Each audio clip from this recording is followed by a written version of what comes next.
Welcome to the Ruby Hour, a podcast produced by our company Ruby Riot Creatives. We specialize in video production and content marketing, and we're based in Charleston, South Carolina. I'm Shelby Ring. And I'm Madeline Rager. This podcast is devoted to interviewing extraordinary people doing extraordinary things and nuggets of wisdom that they've learned along their journey. Also, just want to give you a heads up, we have potty mouths and we're talking about inappropriate things. That's a perfect one. Oh my gosh. All right. So thank you so much for joining us for another session of the Ruby Hour, where we feature extraordinary people or mediocre people doing extraordinary to mediocre things. I'm here with the amazing David Fox. David, thank you so much for being here today. Thank you. A little bit about David. So he is the owner of the Bun DG. Oh shoot. of the Bun DG franchise. No, the Bun DJ franchise of Charleston. So he has an amazing group of awesome DJs that work with him here in town. They're always hustling. We've worked with you guys for freaking years. And they're hands down. I mean, I can't tell you how many times I may or may not have forgotten to press record for catching speeches at different events, and this guy right here saved my ass on too many occasions to count. So I mean, just it's a mutual thing. Yeah, I mean it's like Bubba and Forrest. Like you lean up against my back and I'll lean up against yours, so we don't go face first in the mud. Shrimp gumbo, scampi, shrimp stew, shrimp and potatoes. So I'm just going to tell you up front. Yeah, we're going to digress heavily in this episode. I can already tell. But David, how in the world? I've already had. I know this story, but for people that are just meeting you for the first time, did you always want to be a DJ? No. What were you doing before? No, if it is to be said. No, it just that just happened when I was in college. I did a semester abroad. And in Europe, and saw a bunch of big time DJs and was like, oh, that's cool. Was into I was like whatever 20 years old, so of course I was just thought I knew a lot about music, and I didn't, but I thought it'd be cool, so bought some very basic DJ equipment around that time, and then just started DJing stuff around campus. Really was like a bedroom DJ for a while, and then started doing like house parties and fraternity sorority parties, and then grew that into doing a lot of bars and clubs in the area. And that's how I met Joe Bunn, the guy who started the company up in Raleigh. His guys and I DJ'd a lot of the same places. Okay. But yeah, so he was always trying to recruit me to come do weddings and private events, and I'm like, of course, in your 20s, I'm like, weddings are stupid. You're like, I'll just stick to house parties, dude. I'm gonna stick to clubs, and I'm a purist. Yeah. I don't want anyone telling me what to play, that kind of stuff. So of course, hindsight's 2020. So yeah, did that through college, through law school. Got done with law school, got a real job, and was like, I can't DJ till 3:00 in the morning on a Thursday night, and then be productive at work. So yeah, wait, you went to law school while you were DJing? Yeah. What's happened there? So I went to college, and then I was like, I don't want to get a real job, so I'll go to law school. I got my MBA and my law degree. Okay. Passed the bar, all that stuff, got a real job practicing law, and then that was awful. You died inside. Hopefully no lawyers are listening to this, but the worst part about being a lawyer was working with other lawyers. Yeah. Oh, I've heard that. Sure, yeah. Every one of my friends dad's is a lawyer, so I can say that. All right. You're like, yeah. No, I've heard that every single lawyer that I know, they're like, the worst part about it is working with other lawyers. Okay. It's terrible. Okay. Yeah. So that's fun.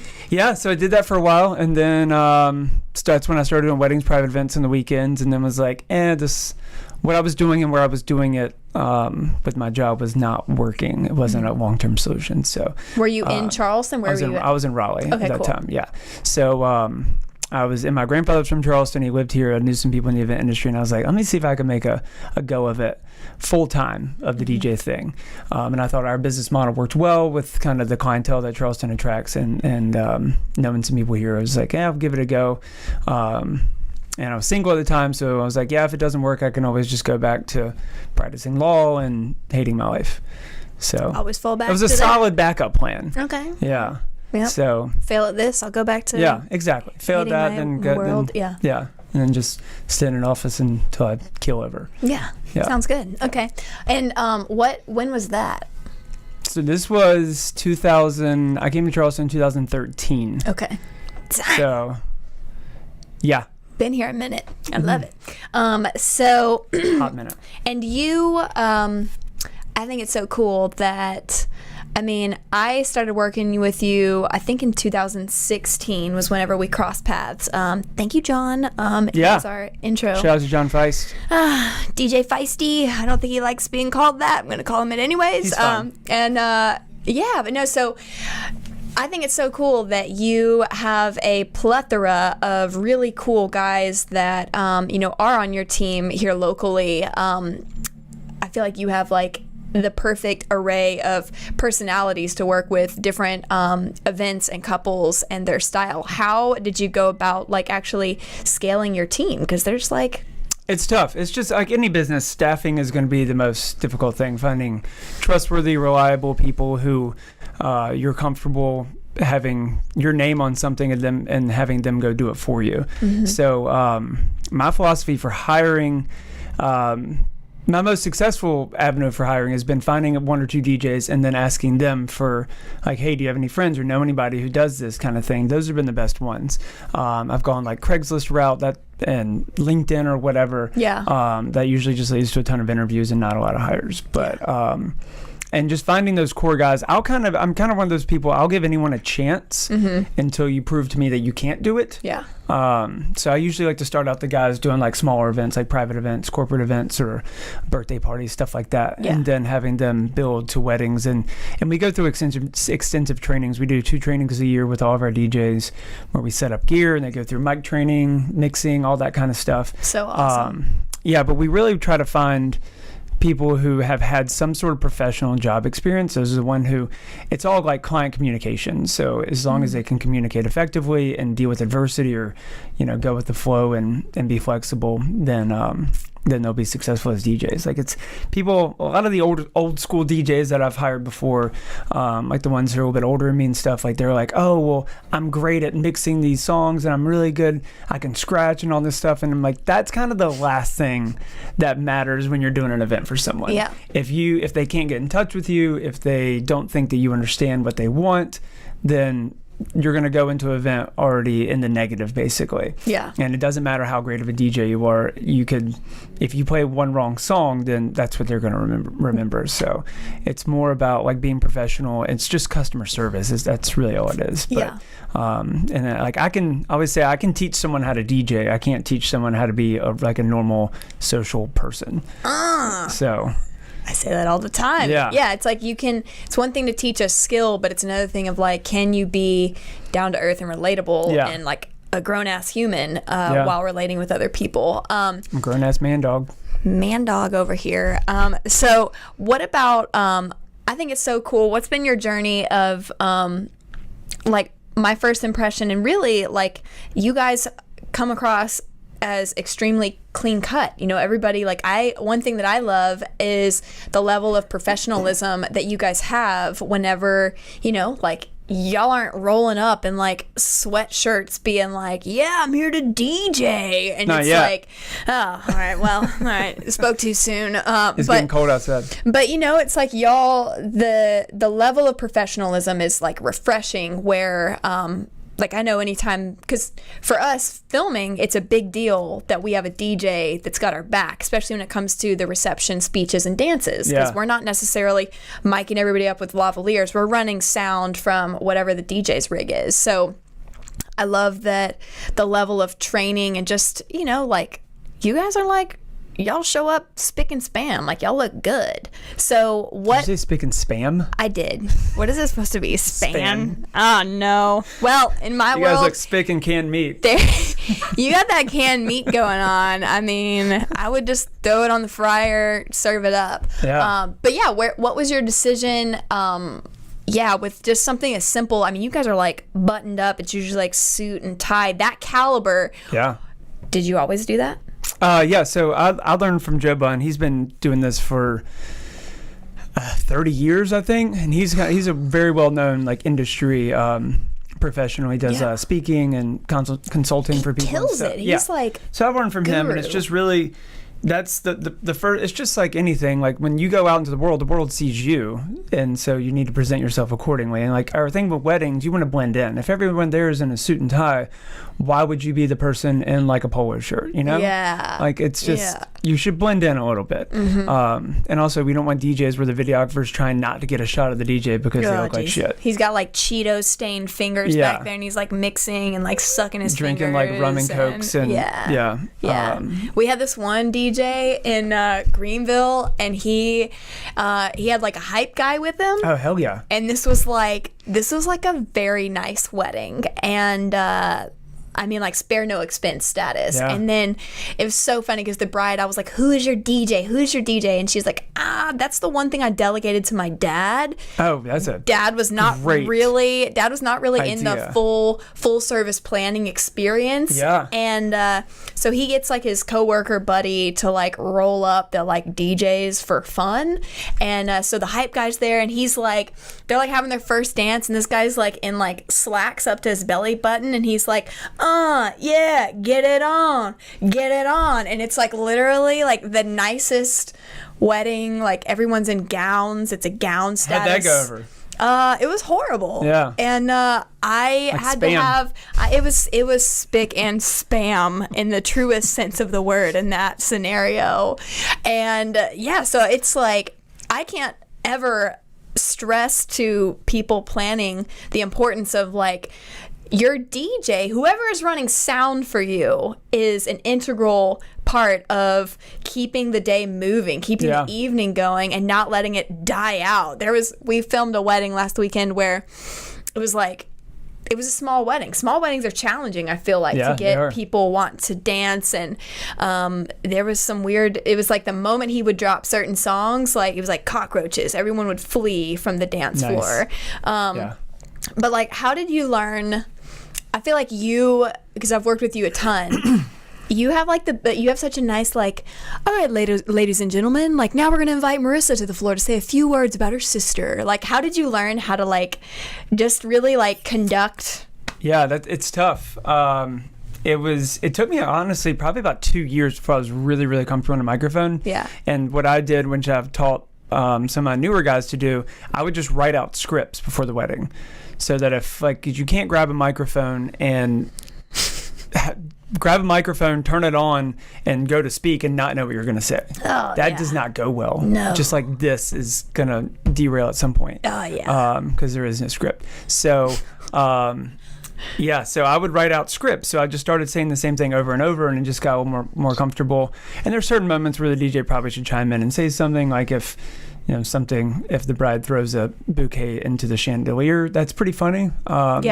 So like, kind of want to. There's times, but you can be like, you can be professional and fun without being obnoxious. Yes. And that's kind of the line that we draw. Yeah. And when it comes to working with other vendors, the way that I look at it, like, I want the brides and couples wedding to be perfect for them. But also, like, I work with the vendor. I'm going to work with the vendors again. Mm-hmm. So if I'm shitty to the vendors, nobody's going to want to work with me. And in Charleston, as you know, like, referrals are everything. Yeah. Everyone, it's a small community. So just making sure that helping everyone do their jobs, helping you record things, or making sure you have an output for recording, or making sure that you're in position that you want to be in before I introduce the couple or for their dances, like stuff like that. It's not that hard. Yeah. That happened this past weekend where the wedding planner's like, hey, they want to cut their cake, and the photographer was like outside, and I'm like, okay, let's get the photographer and then I'll announce it. Oh my gosh. Yeah.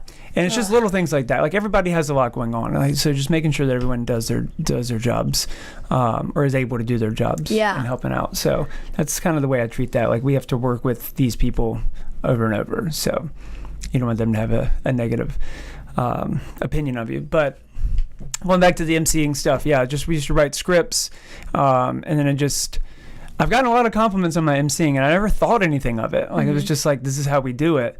This is how we do it. Yeah. Quick, use your microphone and like add some little like some beat drops to it. This is the whole thing of this whole episode was to. You know what one of my biggest pet peeves is? What?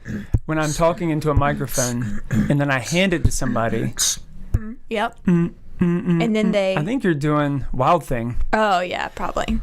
Clearly, I'm not up to date. With my Wild Thing. Tone Loc reference. Nobody's going to get that. That was born after 1990. I was right on the cusp of that. December of 90. That Tone Loc album I have over there. Yeah. That's my second number 2 vinyl record, Tone Loc. Okay. Yeah. Got it at a flea market. Wow. I was going to make bookshelves out of it, but that didn't happen. I was trying to melt them, and it got bad quickly. Oh. Yeah. Yeah. Wait, you like this table we're sitting at. Yeah. You put this All together. this. In a weird, non-disclosed... I just built a bench for our island at our house. What? So what do you like to do? I don't even remember where I was trying to go with whatever you were talking about. I had a pet peeve. When I'm talking into a microphone. Yes. And I'm like, and now we're going to have our best man say a few words to our bride and groom. And I hand him the mic. That I was just speaking into. That the sound was coming out of the speakers from. Okay. And then they go, is this thing on? Can you hear me? Can you hear me? Yes, they can hear you. I was just using it. But for what would have gone wrong from here to here? The frequency. There's probably like a barrier that like instantly turns it off. And then I got to go into the recording and edit that out because it's like, boom, yeah. Boom, boom, boom, boom, Can you guys hear me up in there? Yeah. Yeah. No, that's what else pisses you off? What else pisses you off? Amateur. I don't say amateur. That's amateur. Or when they have like someone. This happened to me. Yeah. In the last couple weeks. Okay. When they have like a friend or a parent or someone like that who's officiating the ceremony. Oh. And they don't understand that their microphone will pick up everything within 5 feet of them. Okay. Including the couple's vows. Yes. And so when you have like a friend and they start taking the lapel microphone off and there's just and then they put it in the couple's face. I'm like, that is going to be an awesome photo. Yeah. Just a guy's hand in your face. In the middle of being like, crying, I swear reading my love your vows. To you. Oh, yeah. no. You're my partner in crime. My forever travel companion. Oh, no. Oh, yeah. Well, okay. I have a sound nightmare. The worst nightmare that I've ever had was...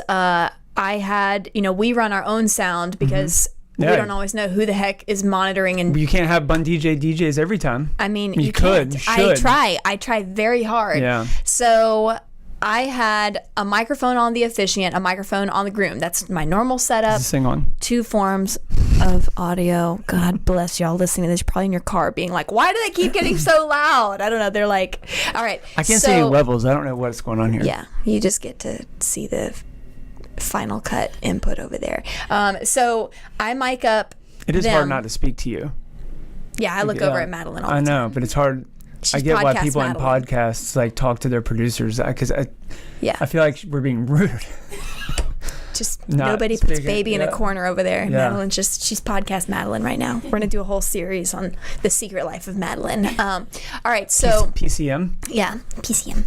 All right, so I mic up the officiant. I mic up the groom. I'm like, all right, the audio's rolling. We're good. Well, what happened? Normally, the officiant's standing there. Usually, when they start doing their vows, if they read something nice, they're usually standing beside them quietly. Mm-hmm. It's usually not a problem. And I normally have the groom's audio to pick up for the brides. Well, just so happened that I didn't fully press record on the groom's audio, and then I was like, that's no problem, because the officiant, I do that to back each other up. We're all good. You always need backup. And the officiant wanted to step all the way off the stage to the side. And so I had to pull the audio from like 16 feet away from a lavalier. And this, of course, this wedding was like one of the most heartfelt, amazing weddings where he's like, well, I have some things to say to you. And he has a fucking scroll. It falls literally to the ground, not only for stage effect, but literally that's how much he had to say about how much he adored his beloved. And so he's fucking like rolling his scroll. Wait, so it was a transcript. Oh my God. I mean, it was like insane. Yep. So I spent, I don't know, maybe like 8 hours in post-production. This was like a 2017 wedding. And you just got it out to him? I tried to clean it up as best I could. Yeah, and I just released it last week. And so I send it out and I'm like, y'all, I'm so sorry. Like, this happened, all these things. And they came back and they were like, could you put subtitles for our wedding because it was so important. And I'm like, fucking yes, I will. And so I had to go through and fucking transcribe the scroll of sweet things, and it sucked. That was one of my biggest shitty moments, and that's why I'm like always running redundant or 2 body packs per person, because that's the one thing I'll freak out on whenever we do ceremonies. Because I had a similar situation where the officiant, I explained to her, this is going to pick up the couple's vows as well. It was very windy, so I tried to put one on the groom as well. Yeah. But the wind was right in his chest, and so I was like, that's not going to work. And then she was like, and now they're going to read their own vows to each other, and she stepped away. Same situation, and I had to jack up the volume where it was like almost about to just start popping. But yeah, I was just. Yeah, I'm sitting back there like waving at her, trying to get her attention to move back. Oh my gosh, that's horrible. What are some other wedding fuck-ups that you've had experience with? I don't ever get to see... This is the thing that nobody knows happens because we're so good at hiding it. Yes. Yeah, most of the guests, everybody has no clue what's happening behind the scenes. What about... That's why I feel bad for wedding planners. Like, no one... Yeah. They don't get any praise, but if they do their job well, no one knows they were even there. Yeah. Like, oh yeah, the cake if fell something over. Goes You would bad, never know. Yeah. Then they're to blame. Yeah, no, that's so true. They're the unsung heroes. Shout out to all of our planner boos. We see you.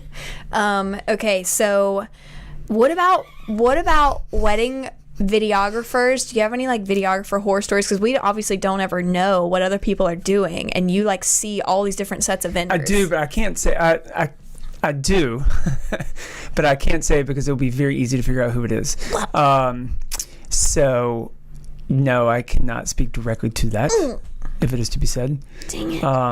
If it is to be said, I wish to answer in a professional way. Videographers getting in the way. That's usually a thing. I've had several videographers who will. I'm like, okay, I got a mic. Like, you want to put a recorder like on my output of my speaker, blah, blah, blah. And they're like, no, I'll be fine.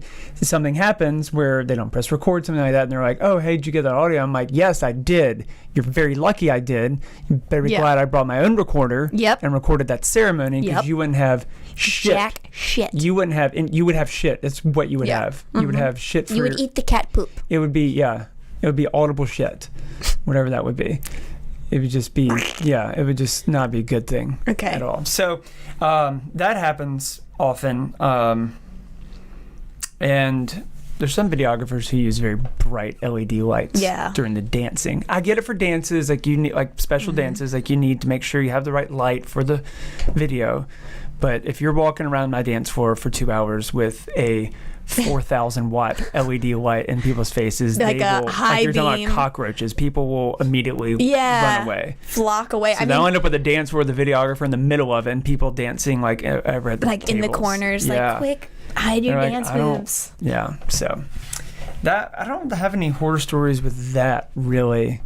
Y'all are awesome to work with because y'all always put the DJ in the footage. There's not a lot of videographers and photographers who I get the albums or the videos, and I'm like, where was the DJ? Like, you're just acting like there might as well have just been an iPod. Yeah, you are not an iPod, David. I am not a jukebox or an iPod. That's on the fridge over here. Yes, that is the thing. But I will play anything that you want, though. I'm also very nice, and I'm available for hire. Yeah. Oh my gosh.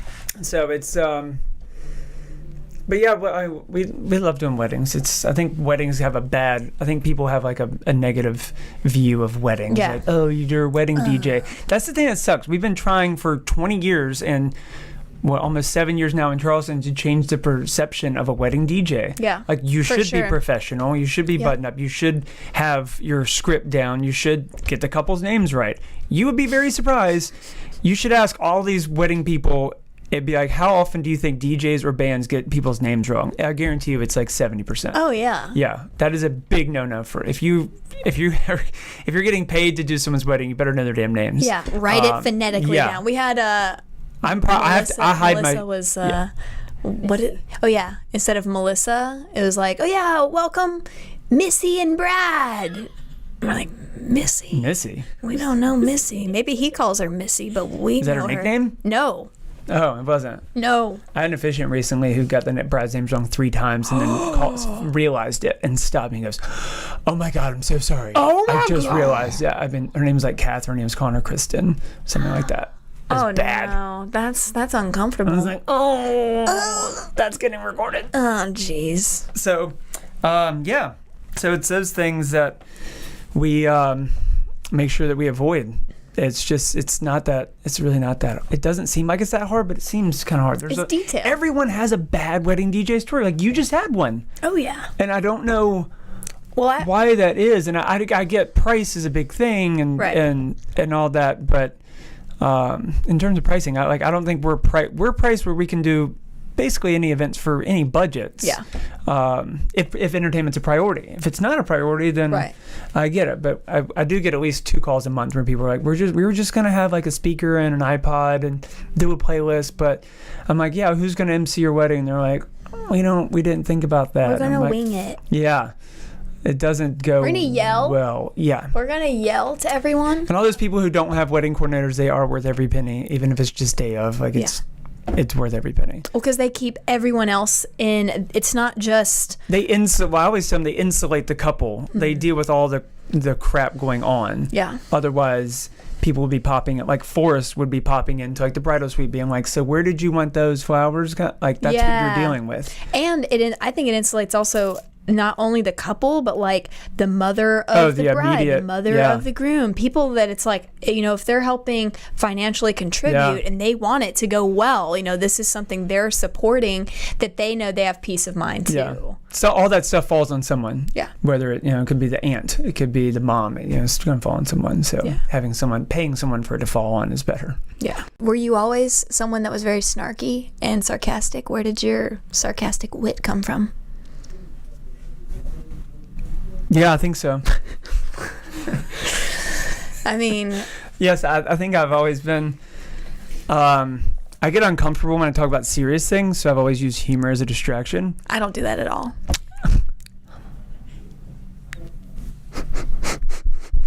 This is going to be the most, messed up production of the sounds. What if it was just serious the whole time?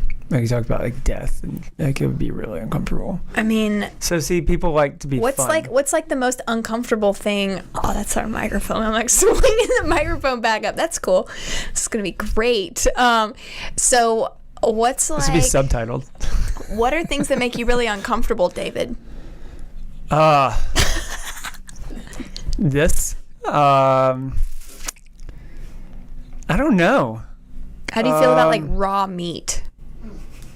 Are you for it? Like, to eat it or, touch it? Both. I won't eat it, but I will touch it if I can wash my hands. Okay.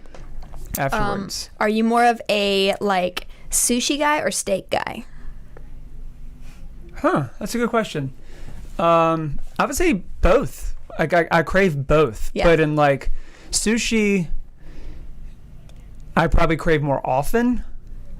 Mm-hmm. But... a special occasion, going out to a nice dinner, that can be sushi, but I would say I probably do a really nice steak dinner 3 or 4 times a year. Okay. So I try not to eat a lot of red meat. Okay. Yeah. My wife is making us eat a lot more vegetarian. Ooh. Yeah. Are you enjoying that? Yes and no. It takes more work. Yeah. But do you find it's more prep work on the front end, but then you don't have as many things to clean up afterwards? Yeah, and you end up with a lot more leftovers generally. Yeah. Yeah. Versus if it's protein centered. Yeah. I still eat a lot of seafood. I don't know how we got on this. But yeah, it's just you come to the realization you don't need meat at every meal. Yeah. Why do I need to eat meat 3 or 4 times a day? You don't. Well, I shifted my life from being partnered up with a professional hunting and fisherman and going from... Who was vegan. Yeah. And it was we were doing paleo style eating all the time, and I got used to that, and it was well, that makes me feel full. That's a real meal. And then then you haven't met Chris yet. I don't think so. I asked Chris this morning, I was have you ever met David? And he was I should say it how they do on Schitt's Creek. Why did you say it like that? Have you ever met David? David? I'm going to say your name like that. I have a very deep love and hatred relationship with Schitt's Creek. We watch it and I love it. However, I think you're like the 7th white girl who calls me that now. David? All my wife's friends and David. Ew, David. My wife has a shirt with his face on it and it says, ew, David. Oh my gosh. Rachel's the freaking coolest. Sometimes. I mean, yeah. Okay, so, but shifting to being with Chris, where, David. we binge watched that the other night. David. So the concept of being with Chris, it's not a concept, it's real. The concept. I like to So that's why I've not met him, because it's a concept. Oh no. All right, so, but he's like super, Is Chris in this room right now? Negative. Do you see him? Okay. Good. I decline that statement for the record. So he is much more like vegetable based. Like he's more of that thinking where it's like, why does meat have to be the centerpiece? And recognizing. That's my stallar word, is recognizing. But I like got mad. It was a big point of contention where I was like, I need meat. That's I was all about the meat. And now I'm like, we need to do an auto-tune to that statement. I'm going to decline to comment on that. Yeah, I'm going to decline to comment for the record in the affirmative. And so... yeah, that's a shift, but it's good. It feels good. Don't slink beneath the microphone. We were just talking about how challenging it is. For people that are listening, you're not fully going to grasp this. For people on the YouTube channel, you're going to get this, because it's like as we slowly like start to relax, it's like you just get totally blocked by the microphone. So we're going to install cattle probes Mic block. Probes? Prod. Probes. Cattle prod. Wow. Maybe we should implement probes. Get a little weird. Cattle probes. But while people are on this show, Madeline's gonna be probing probe Madeline. Pod prods. There you go. Trademark. Pod prod. Say that 5 times as fast as you can. I can't. Pod prod. Did you ever have to do tongue twisters to prepare for doing like no MC? I never stuff? No. I do in the morning. Like if I have a call like right after I wake up, I'll wake up and like start so I don't sound like I'm asleep. What is your favorite vocal exercise to like? Do you have? I just copy Anchorman. Unique New York. Unique New York. I love scotch. Down in my belly. Okay, if you had 3 movies. Ow now, brown cow. That you had to watch all the time. If you were on a desert island, what would be the 3 movies that you would want to be stuck with? Would I just be stuck with them, or would I have a TV to watch them? You would have a TV. Okay. You could watch them. Just trying to figure out the parameters. You can't just look at the DVD cover.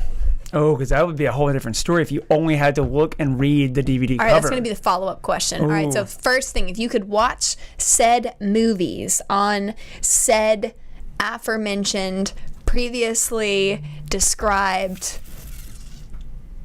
display venues, such as TVs and DVD players, what would you watch? Dumb and Dumber would be on there. Okay. As a comedy.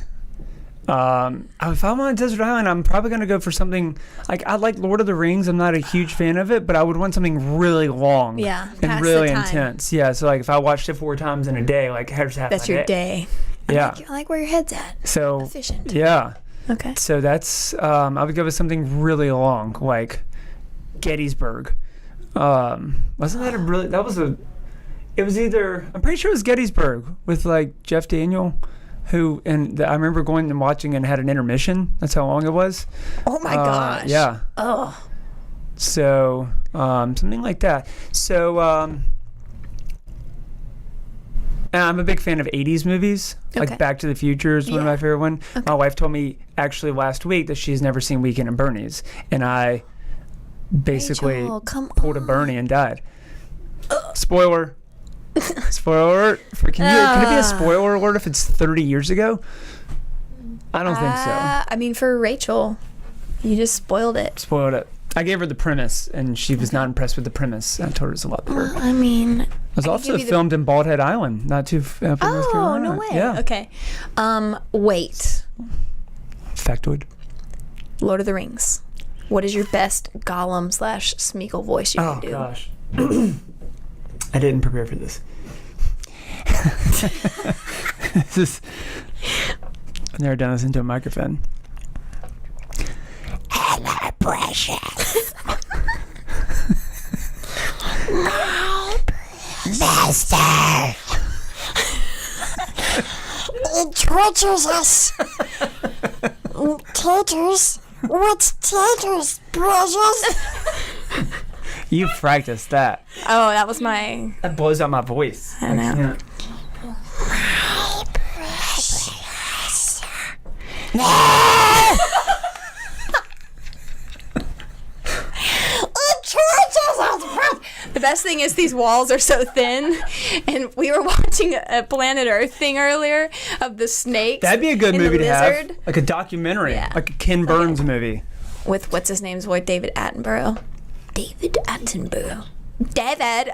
So, all right. So that whole premise. See there? See my stall there? Mm-hmm. No, we were watching the Planet Earth thing with Tony Baker comedy. Do you follow that guy on Instagram? Yeah. Oh, so good. So he did a voiceover with the lizard, the little baby iguana running through all the snakes, and we were watching it, but then Madeline was talking about she was watching it at home by herself and like started tearing up because it's like really fucked up. These baby iguanas are trying to get through like all the snakes, and they're like, snacks. Well, that's like the Tony Baker version. But we You were know what like, makes good audio is explaining YouTube videos. yeah, yes.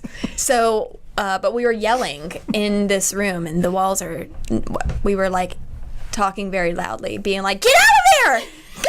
Go, go!" So we're just thinking of what our neighbor people think about us. Nature's fucked up. Probably really confused. Yeah. She gets real. What is the craziest nature story that you've ever experienced? Nature story. Yeah, like, did you ever go camping and Like shitting in the woods, like something like that. Tell me if that is the most crazy. I did that in Boy Scouts. One of my Shit in the woods? We hadn't have a choice, and one of my friends popped a squat in some poison ivy. Oh, It's pretty Classic. hilarious. Classic move. How many more days did he have out in nature? 2 more. Oh no, Yeah. itchy buttholes. Yeah, the worst.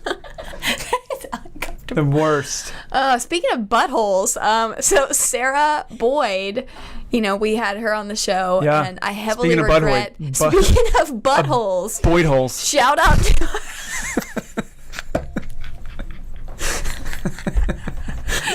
Oh my God. Boydhole photography. Well, I just love her because I met her. Great. She is kind of a I met Boydhole her, girl. yeah. So Sarah Boyd, if you haven't heard her episode, go back in time and go listen to it. It was amazing. But so I fell in love with her because we got booked to do a wedding together, and and I'm always asking, who's your photographer, who's whatever. And so I look up her website, and she's got that picture of her for the like about, the meet Sarah or whatever her thing is, and it's her in the poop emoji outfit, the jumper, and I'm like, who has a shit jumper? Like, I instantly love her, and so we met for coffee. That is pretty awesome. And now, she's cool as shit. I get so excited when we work together. No pun intended. Cool as shit. She's as cool as shit emoji. Yeah, she is. So, Boydhole. Nature story though. I don't really have. I had an encounter with a coyote once. Ooh. How's your coyote encounter? Tell me more. It was in Mount Pleasant. Does that count? Yeah.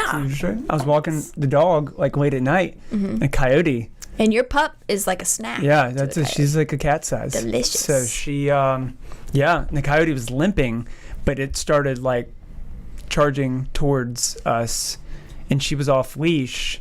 Oh and my she God. didn't see the coyote, thankfully, because she would have just thought like, oh, it's a dog.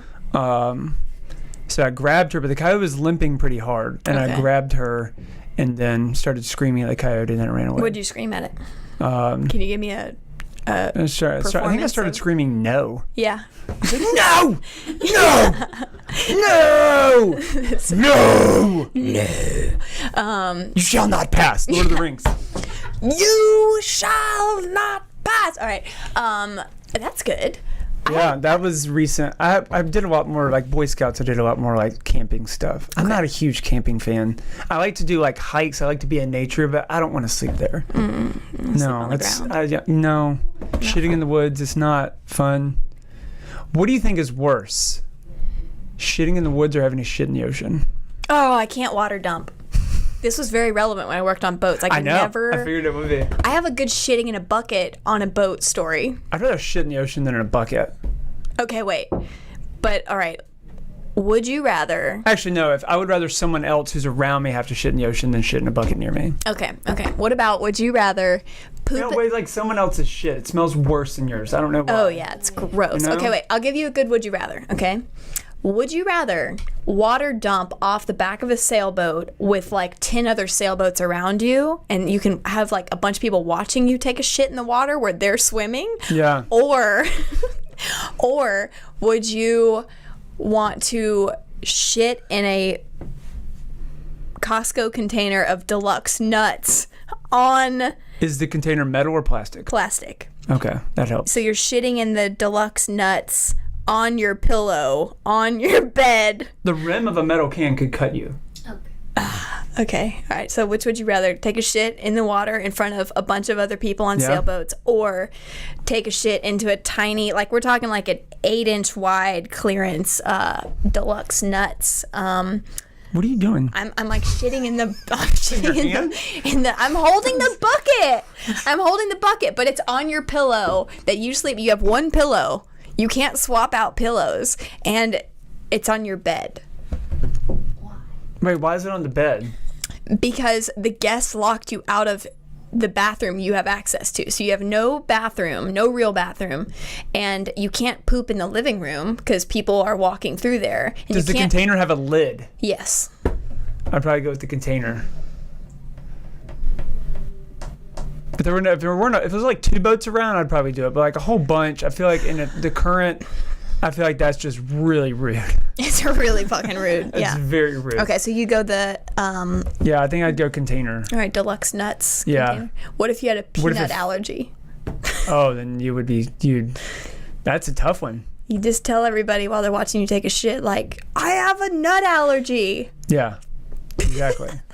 That's exactly what we would do. Okay. I went with the nut. That was I would go with the nut as well. Yeah. What are some things that people don't realize that like DJs have to put up with? Drunk guests. Okay. I've DJ'd now for 16 years, and I have not DJ'd once. And I've probably DJ'd a couple thousand times. Yeah. And I've never DJ'd where someone didn't come up and tell me what they think I should be playing. Yes. Yeah. So is there a common theme? It's fine if like someone wants to come up and request. They're like, "Hey, can you play so and so?" I'm like, "Oh yeah, I'll see if I can get it in." Like whatever. Yeah. If it's something terrible or that's on the do not playlist, of course I won't play it. Right. Like the chicken dance. The chicken dance is only useful if someone needs a polka song because that's what it is. Okay. Or how often do people I had a groom who came out in a chicken costume, that is appropriate. Have both of those scenarios happened in your life? Yes, I played the chicken dance twice in my 16 years of DJing. Okay. And one, the groom was in a chicken costume. The other one, it was a couple from Pennsylvania, and they wanted some polka songs for their grandparents, and the grandmother made chicken hats. Knitted little, like 20 chicken hats. Oh. And so everybody got a chicken hat, and I played the chicken dance. So those are the 2 occasions where it was relevant. That's and stylish. Not the worst thing you've ever heard. That's ever happened. Yeah, so dealing with guest requests is pretty annoying. Yeah. I think the most annoying thing is when someone comes up and requests a song that is very important to them personally, and I'm like, it's not your wedding. Yeah, they're not in it's not the bride. I had that happen recently where someone came up and requested, and we were like dance floors packed, playing a bunch of upbeat music. Couple wanted like almost all upbeat music. They only gave me one. They told me to only play one slow song. I played the slow song. Dance floor's packed again. Upbeat music. Guy comes up and he's like, I need you to play Lady in Red. It was my wife and I's first dance song. And I'm like, what? And he was like, yeah, can you play that? Like, our anniversary's next week. I'm like, it's very hard to not say. Yeah. You're like, don't be a dick. You're like, I get it's your anniversary, but this congratulations, but like day. you should play it next week in your anniversary. Oh. So Oh, that would There's be a a lot little. there's some stuff like that. Yeah. I've only had a couple of altercations with guests where they've asked me to play something and it's on the do not play list, and I explained to them it's on the do not play list, And they're they like, don't care. I don't care. And then they go bother Fuck the this couple. Yeah. And then they get mad at me. Oh my God. So they're actually like, hey, like, why are you not playing Like the after chicken the wedding, dance? I've had people like come up to me like very angry that I did my not play gosh. their song. How do you deal with people's hostility? I told that person To go, to go. I did not curse, but they were having an exit, and I said, "You're going to miss the exit. You need to go to the exit right now." yeah. I said, "Okay, I'm very sorry. I'm very sorry I didn't play the YMCA. You should please go get in line now. Go get in line now. You should." I think I ended it with, "You should talk to the couple about that." Then That's good. That's Yeah. a good way to, it's hard not to. deferred. I have like fantasies of. Have you ever been to Dick's Last Resort in Myrtle Beach where the waiters are like really rude to you? No. I have. Things on your head. Yeah. What? That was Madeline. Podcast Madeline. Yeah. They put things on their foreheads. I have fantasies about being like the overly rude DJ. I'd be pretty funny. I think it would be funny. Well, in your like fantasy land, As you said, I've always been snarky and kind of a smart. I Like got in a what- lot of trouble in school, but not like big trouble. I never got suspended or anything. more But like got sent out of class for being disruptive. Would you identify I more was as also super ADD. a brat or punk? Punk. More of I was never like bratty, like, oh, that's mine. Like, Yeah. no, none of that stuff. You were I just would always try to find the joke in some situation. Would you question the teacher's like logic? I could see you do. Oh, yeah. Yeah. And then they would like want to Would move you on. stump? I just would you wouldn't. stump Not, the teacher? Like, not would you ever have usually. scenarios. Okay. All right. It would. I don't think so. I would just say like that doesn't make sense, and then they'd be like, "We need to move on." I'm like, "No, we need to figure this out." They're like, you And can't they're throw like, rocks we at the can, beehive. We can figure this out now. You can leave the room. What? Did you ever get sent to the office? Oh yeah. Any memorable times? Yes. Yes, several. This girl in our class, the new girl was dating this, or she was girlfriend boyfriend with this boy in my class, because that's what. Isn't that what Yeah, they call it back girlfriend then? boyfriend. Girlfriend boyfriend. Yeah. And they made it official somehow. They probably And we wrote had it to on like a we all rock. like stood outside as like during our bathroom break. Like we all stood in like the hallway. Yep. In two lines. And I got like a lot of the class to, when she came out, to say like, "Ooh, who's your new boyfriend?" Something like that. Oh yeah, I got low sent to the principal blow. for that. Okay. It was really funny. All right, you got sent to the office. Yeah. Like we were friends. It was like that was fourth grade. Yeah. Okay. Yeah. I got sent to the office in. I had another good story about that, but I don't know if I can share it. It would require a demonstration, which is not probably appropriate. That sounds like a good story. It is. Can you do? How's your yoga training? I mean, can you It's like? bad. Can you do point-to-point cues so you can visually paint the picture of? Oh yeah, well, it was basically me and Okay. my best friend at the time in fourth grade, and we had to line up in the hallway outside the bathrooms. We thought my friend's zipper was down, Okay. and I was like, "Hey," I started like showing everybody like, "Hey, Devin's zipper's down," and then he put his finger out of his zipper. Oh. And we thought it was really funny. So I did it. I put my finger out of my zipper. Yeah. Okay. And a lot of people started putting their fingers out of their zipper, and we thought it was really funny. You were like the zipper. Finger Yeah, we thought it was zipper. really funny because it like, it's not our penis, but yeah. This is what boys do. Yeah. And so we got sent to the principal's office. We got a note sent home with us from our teacher that said that we exposed ourselves to other students. Oh, that's which is not true. Not cool. Yeah. Not. So our parents had to come in, and then it turned into an argument between the parents and the teacher because, like you said, like they came in, Yeah. they assumed I was lying and that I was actually Yeah. pulling Whipping it out. Yeah. Which is not acceptable under any circumstance, Ever. unless someone asks you to do it. Yeah. I had a kid. So yeah, that happened. Shout out to Jackson Kindergarten. I had a guy show me his wee wee behind the water house thing. How old? Like last week? No. It wasn't your typical dick pic. No, it was pre-dick pics and stuff. But no, it was like he was like, We're I'm gonna gonna delve into what is a typical dick pic. I don't know. receive dick I don't pics, know. so that is. I don't know. I don't know either. But I don't want to know. no. But no, he went behind the like well house on the campus, and he was like, What campus? my elementary school campus. I guess it's a school. I thought it was like, is this college? Oh no. Like, what is this? Okay. No, this is no. So that was a pretty funny getting sent. Yeah, it was like we were like, oh wow, weird. I was falsely accused of exposing myself. But I was the victim. Kind of. me too.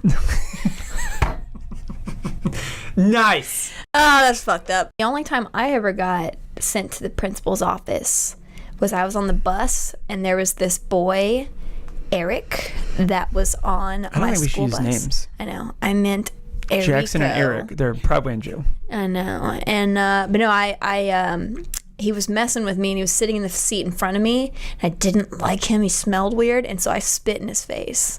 Wow. Cold Stone That is, Killer. yeah. And But the thing is, that's almost worse than getting punched. I would rather get punched than have someone spit in my. That's how like the gross. ultimate like I was like, sign sir, of derision. Think of what I ate that morning. Like probably some chocolate milk, Maybe you smelled better afterwards. Pop-Tarts. Like, I mean, whatever nasty stuff I was eating. Think about like a 9-year-old's breath. You know, it's like 3rd grade, 4th grade, and then like that loogie. You know, it's like fresh after breakfast. Probably some orange juice in there. Sunny D. So, yeah. We got some soda, some purple. Oh, Sunny D, all right. Yeah, Sunny D. You need to YouTube those commercials. Are pretty funny.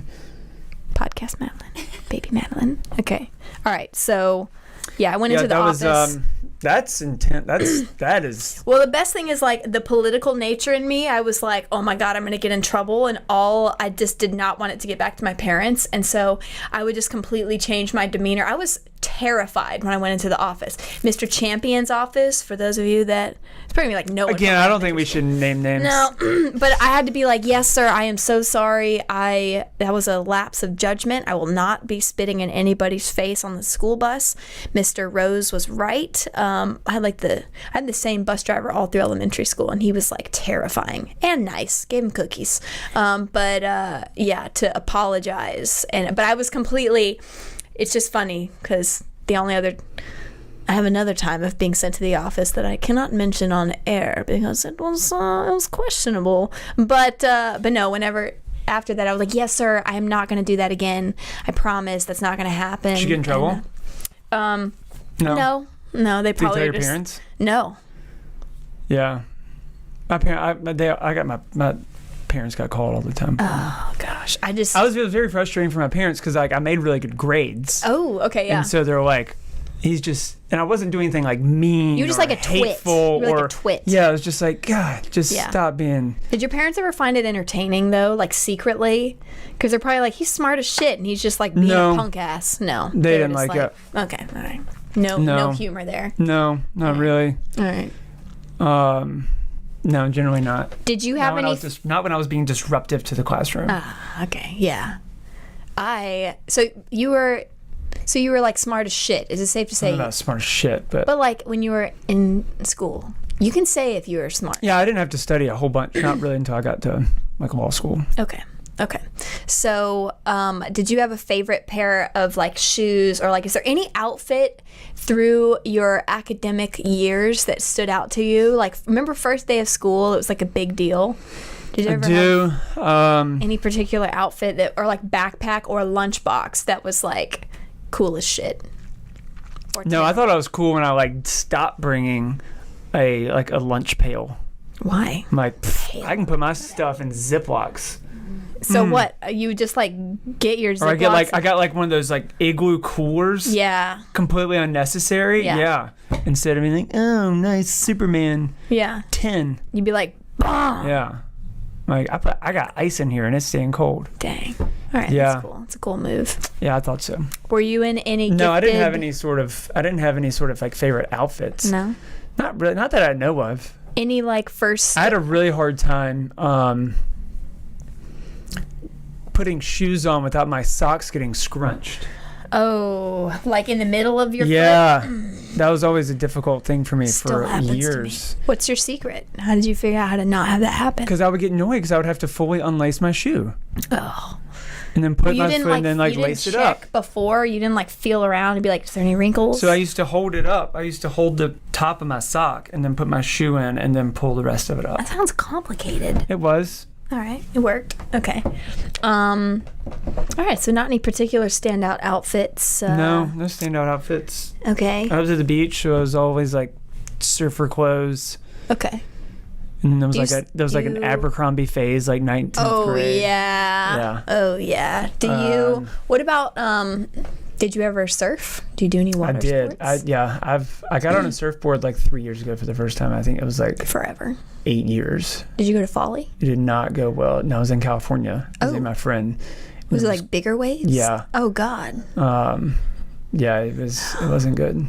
I didn't hurt myself. I was worried I was gonna. The older I get, the more risk adverse I become. You know. That's such an old person thing. It to say. is, and I'm not that old, but it is.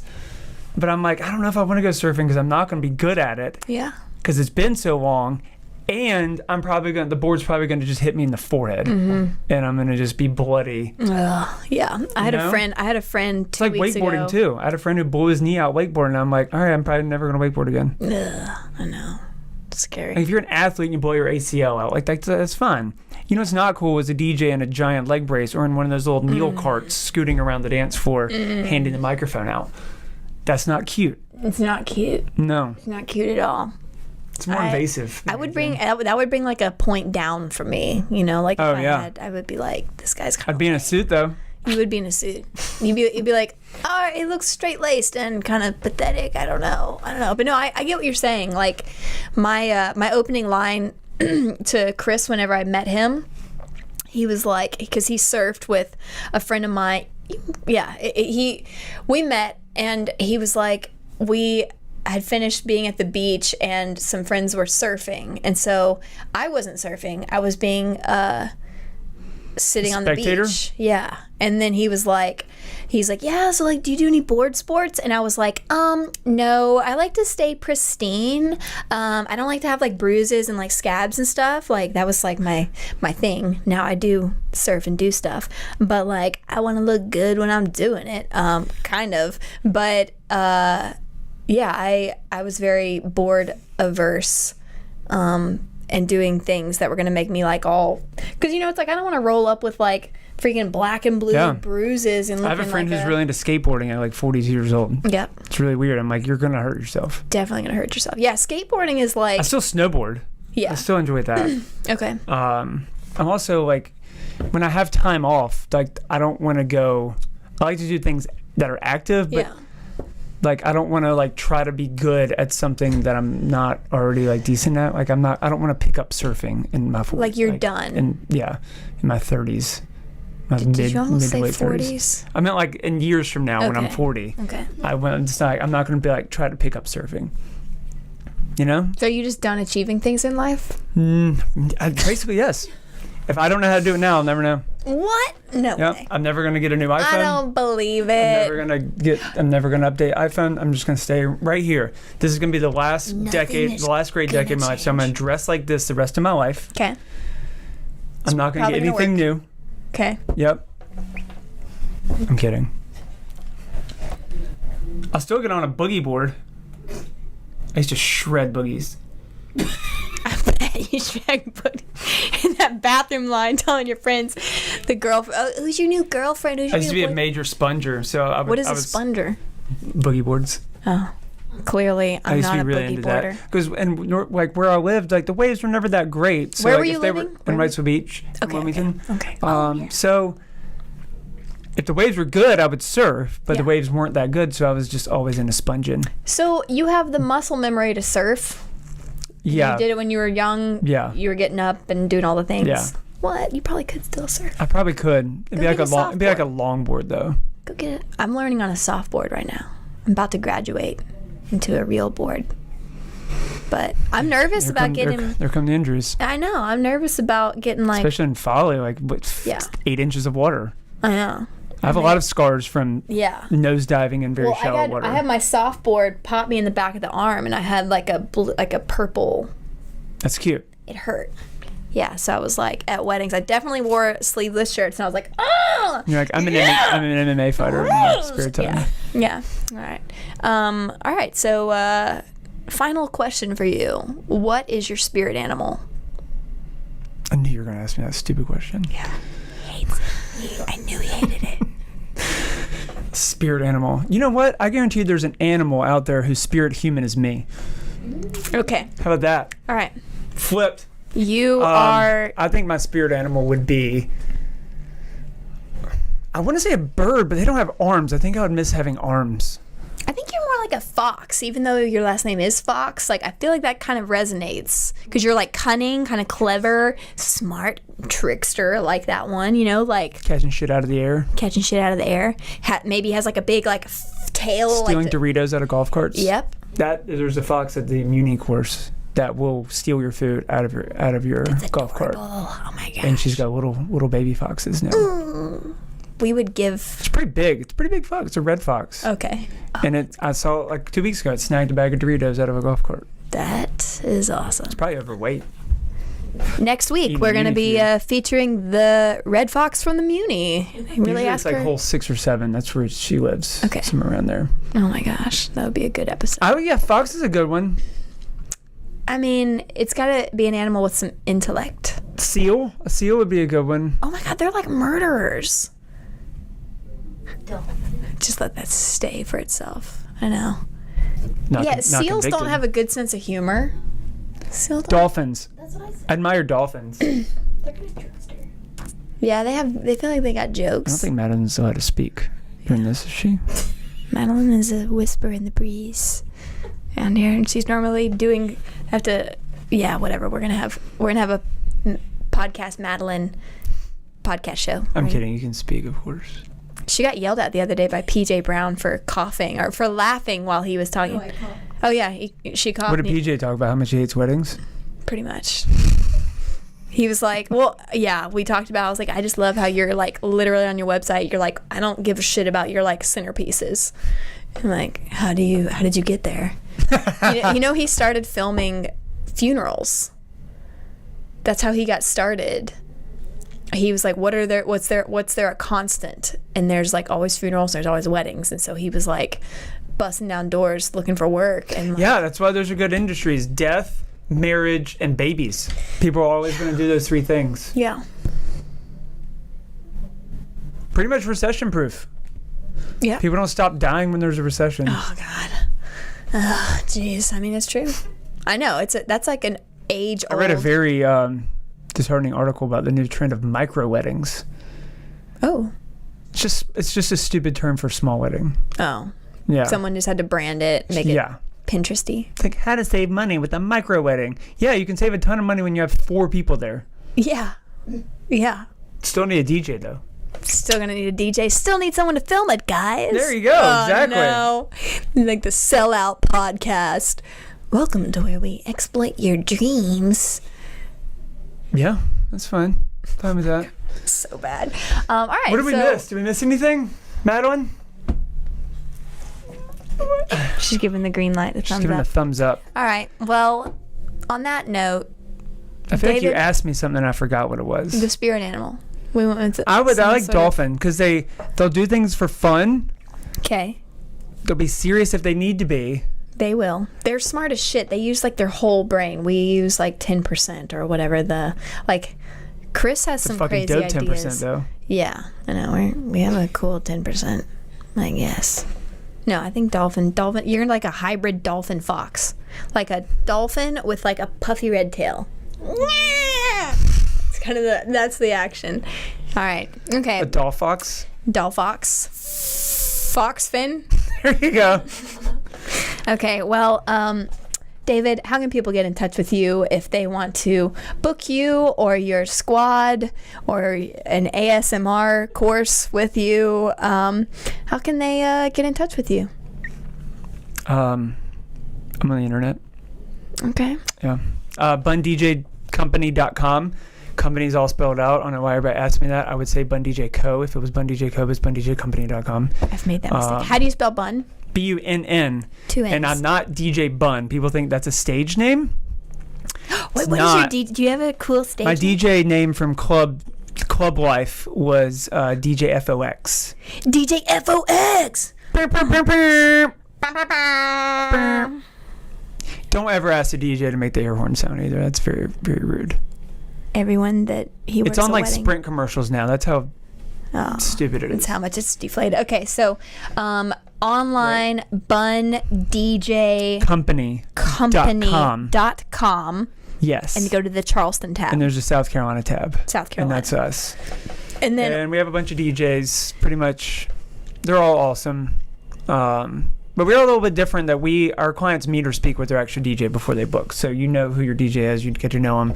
If you don't like them, then you can talk to someone else. Cool. That's very rare that happens. that's because they're actually forming a relationship with the person that's going to be there, which is kind of important. There's been some wedding planners who have booked me where I have no communication with the bride or groom, and I show up on the day of it. It's very uncomfortable. Yeah. I don't like it. Yeah, it's crucial. Yeah. Okay, and then Instagram if they Bun want to DJ CHS. Okay, BUNN DJ CHS. CHS. Yeah, or DJ David Fox, but that's my personal, and there's some funny stuff. Our blooper reels are on there still. Good. Yeah, we like to have fun. That's pretty much the best thing of doing any project with you or your crew is the ridiculous, the behind the scenes. You have to have fun with it. Yeah. For those of you that are watching this, be sure to like, subscribe, follow. If you have any further questions or want to talk some smack with David, leave some comments and we will throw those. Enable comments? Yep. Ugh. Buckle up. We will see you next time. Bye. Thank you.